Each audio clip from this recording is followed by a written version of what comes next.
So మధుప్రియకి అంత చిన్న అవునా? సంక్రాంతికి వస్తున్నానులో పాడిన పాట మామూలుగా ఉండిందా?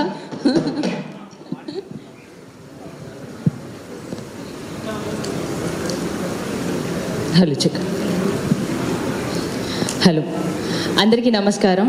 అండ్ బాపు ఆ ఒక్క పేరుతోనే మీరు విజయం సాధించినంత గొప్ప స్థాయికి వెళ్ళిపోయారండి. మా తెలంగాణలో బాపు అనేది చాలా పెద్ద కనెక్షన్ అని అందరూ చెప్పేశారు ఆల్రెడీ.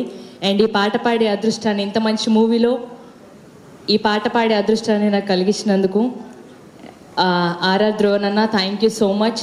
అండ్ ఈ మూవీతో ఇంకా ఇంకా ఇంకా ఇంకా గొప్ప స్థాయిలో, అంటే మల్టీ టాలెంటెడ్ అని చెప్పొచ్చు తను. సో ఇంకా గొప్ప స్థాయికి వెళ్ళాలని ఒక సిస్టర్గా మనస్ఫూర్తిగా కోరుకుంటున్నాను. అండ్ ఈ పాటని ఇంత అద్భుతంగా రాసిన మా కాసర్ల శ్యామన్న సెన్సేషన్, ఏ పాట రాసినా సెన్సేషన్ ఉంటుంది. ఒక్కసారి వీళ్ళందరికీ ఒకసారి గట్టిగా చప్పట్లు కొడతాం ఇక్కడ ఉన్న వాళ్ళందరం కూడా. And all the best cost and crew అందరికి కూడా ఆల్ ద బెస్ట్ అండి. అండ్ మీ అందరి కోసం ఈ పాట.